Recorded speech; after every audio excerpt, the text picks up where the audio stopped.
You know what? We have 20 episodes, 19 episodes in the bank in 2023. Chris and I, we thought it'd be fun if we took all of those movies. I mean, you have movies from 80s, you have movies from 2023, right? You have movies from 2019. We're going to jumble them up and see which one got the best ranking from us, and then rank the top 10 episodes. So you're going to see, if you ever wondered, like, oh, I wonder how The Thing would match up with, I don't know, Five Nights at Freddy's, which just came out. And again, this is just our opinion. You were born in 1980. You might rate Sleepaway Gremlins. Camp. Yeah, you might rate Gremlins or Sleepaway Camp a little bit higher than we do. We have a different experience. We were in 8th grade when Blair Witch came out, so we might rate that a little bit higher than you might on your list. Again, it's just your opinion. Let us know in the comments how you would rank these videos and your top 10. Yeah. This is just ours. Tell them a little bit about that rating, Chris, and how we do that. Yeah, so we did rank our movies on a 1 through 13 scale. 1 would be a stinker, and 13 would be top of the line. So after we gave our donut scores, we combined that total to come up with a top 10 movies that we reviewed list. Coming in at number 10, Gremlins, with a combined score of 12. In 80s, I mean, you got Gizmo, you got Gremlins tearing up the town. Is it a Christmas movie? Is it a horror movie? I don't know, but who cares? It's fun, you know? I want to see Gremlins. I want to see Billy's mom killing Gremlins, slicing them up in the blender. I want to see Gremlins smoking cigarettes, see them with hats on. I want to see them dancing and laughing and killing people. Classic 80s. You can't talk about 80s movies and not talk about Gremlins. I mean, it is a classic. Is it a horror movie? It's borderline, you know. But it is fun. You're right. It is fun watching them tear up everything. It's beloved. So coming in at number 9 with a combined 15 donuts, Tony, that was Terrifier, which was our very first podcast. Number 1 in our hearts, kind of, at least in podcast views. Yes. This one's up there too in YouTube, man. Everybody kind of likes this one. Yeah. And Art the Clown, you know, he is kind of he's a pretty cool character. Art the Clown. I mean, this thing is brutal. This sawing that girl upside down in half, starting with her. Anyways, I mean, just like, this thing is brutal. I mean, it's definitely low budget, but the special effects are amazing. And from the moment we watched it, we had a smile on our face. We enjoyed the entire thing. And at times our jaw was dropped. We were just like, you know, and just like ways that just like shocked you, you know? So. And that budget, $35,000. That's ridiculous. Crazy low. That's ridiculous. A Terrifier 3 coming out this Christmas. I can imagine Art the Clown with a Santa Claus costume on, just going around killing people. That's going to be nuts. I can imagine we're going to be watching that one and reviewing it. Absolutely. Number 8, with a combined score of 16, Midsommar. I mean, this Midsommar or Summer. I mean, so you picked this movie. It starts off very somber, very different, and cult-like movie. It starts out very dark. Yeah, it's really dark in the beginning, and then it's voila, we're in Sweden and everything's beautiful, and it had a lot of that daytime horror, you know, which is. It just has a creepy vibe. It's a little bit different. It was a little bit creepy. You got the cult going on. You got the old people jumping off the cliff, and the old man, he's still living. So they brought a sledgehammer, and just finished him off. Just a weird movie. And you know, I love a good horror movie that makes you feel weird. You know, you're sitting there watching it, and you feel like just weird. The music, the atmosphere. It's a beautiful movie too. I understand why we gave it such a high rating. It was. Well, I think we gave it 8s. I think we were both disappointed at how freaking long it was. Yeah. If it was an hour and a half, hour 45, it would have got a much higher rating, I think. Yeah. I think it just didn't. It was so beautiful and such a cool concept and such a unique concept that we were a little upset on how it finished, and we feel like it could have been. Yeah. It could have tightened up some loose screws, and it could have been really good, really perfect. You know. So, Tony, The Ritual is our next movie with a combined score of 17, and this was kind of a surprise pick. We found this on Netflix after watching Terrifier. you were checking a game, and I was like scrolling through scary movies, and I was like, hey, what about The Ritual? Turned out to be a pretty good movie. I think it had a lot of a creepy woods atmosphere, which you love. Yes. It's a British film. So I remember we had to put the subtitles on because we didn't understand what they were saying. So it's already, so in our minds, it's already starting out as negative. But it was so good atmospherically. It's in the woods, creepy, godlike, deer-like creature, which is hunting them basically. But it's also playing on their fears and playing on things that they went through in the past, and it's making him face those things. Enjoyed that. I enjoyed it a lot. We both did. And at number 6, Better Watch Out, a combined score of 17. We rank this really high. This is a Christmas movie, not that well known. It's a nod to Home Alone. I remember it was filmed in Australia. It's really hard to talk about a lot of it because there is a big twist in there. Am I allowed to spoil it on this? Because in the other ones we didn't spoil. Anyway, a kid has a crush on a babysitter. They have to deal with some intruders.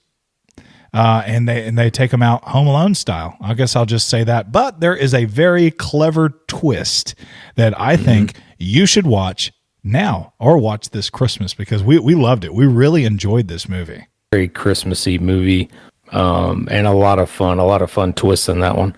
We give it a high score for us is how original it was. Yeah, you don't see a lot of movies like that where there's such a twist and you're kind of just rooting for different people at different times. It's pretty wild. Another original kind of concept coming in at number 5, The Black Phone, and that had a combined donut ranking of 19. This movie came out just a couple years ago, and I think it was my pick, and I loved the story. It had mixes of supernatural, but they weren't just so heavy. They were just kind of sprinkled throughout. Made for a really good film. Yeah. Set in the 1970s. 1970s, there's so many question marks up there as far as like DNA testing and all that stuff. So just like finding a serial killer in those days and finally a serial killer who's actually abducting kids and killing them. And what's cool is we get to see who was abducted in a room, and then some supernatural things start happening to him as he starts talking to these past victims on a black phone who start giving him advice. Very original idea, and well executed. And at number 4, Us, with a combined score of 19. Great in the movies that we've talked about so far. Absolutely. And that makes a movie more enjoyable. If you got a kid actor in there that just is not carrying any weight, it could just make for kind of a weird experience, but they did great, especially the little girl. I forget her name, but the daughter in that family was a fantastic actor. It was an original idea. There was comic relief when you needed it, and it was just enough. And so it was a very watchable, enjoyable film. And Us, I believe, it will be an enjoyable film for the masses, not just horror fans. So coming in at number 3, Tony, is our most popular podcast on Spotify, Trick or Treat, coming in with 19 combined score. It's horror anthology, right? Like you're gonna add this to your yearly watches around Halloween time because it is so well done, cliche horror. And a really fun experience. It just covers different stories at different times of the night. Very fun to watch. Yeah, this movie's so enriched. Is it Doherty directed this film? He also directed, Doherty. All right, he also directed Krampus, so he's just a holiday director for horror films. But this is so enriched in Halloween and Halloween traditions and I often think about this film more than some of the other ones. You know, I often this is one that I kind of want to return to. So I think even if I think if I watched this today, I'd probably give it the same score or a little bit higher because I think it's a great film. And it's probably one that I'm going to watch every Halloween. I enjoyed the kills. I enjoyed there was a lot of mystery to it. There was a lot of twists and just things that you didn't know was going. And then they tied it all together with a beautiful bow at the end. So it was just a horror fan's dream. One that we hold very fondly coming in at number 2. the Blair Witch Project. I think we might get a little flack for this. Maybe, I don't know. I don't know. To us, we got a combined score of 21. This really put found footage on the map. Yes, there was found footage before this came out, but this one did it right, and it did it very well.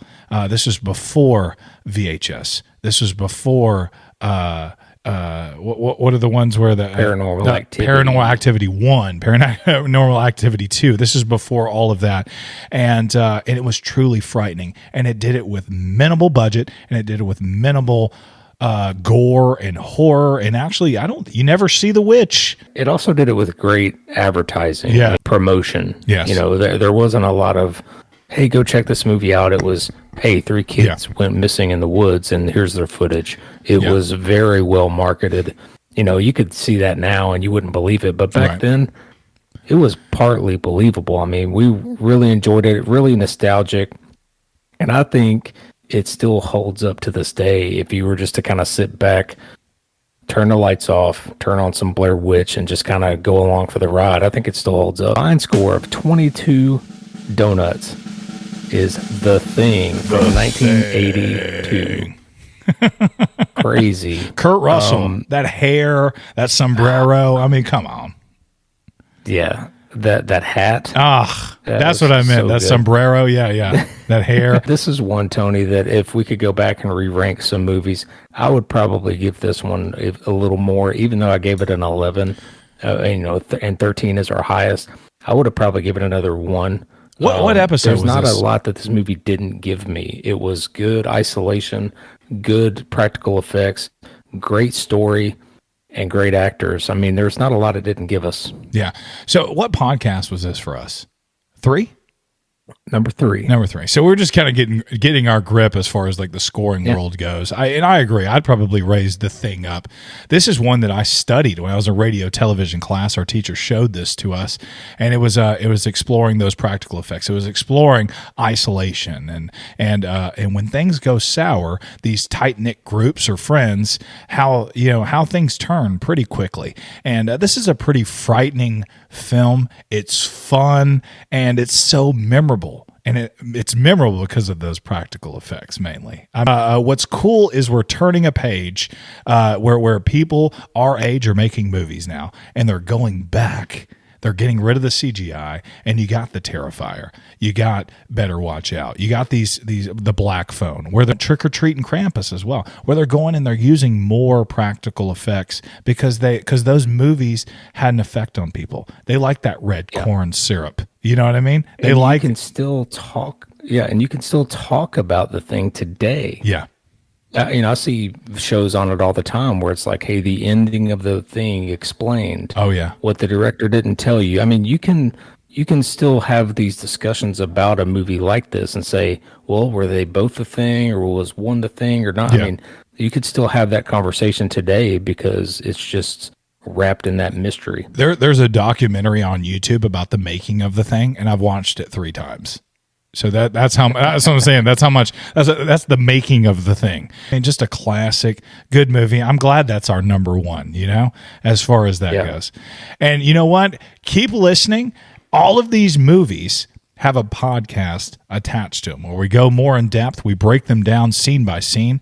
Subscribe on Spotify. Excited about all of the episodes that we have coming up in the future. Got movies lined up to release every Saturday, so be sure to check us out. Absolutely. Thanks.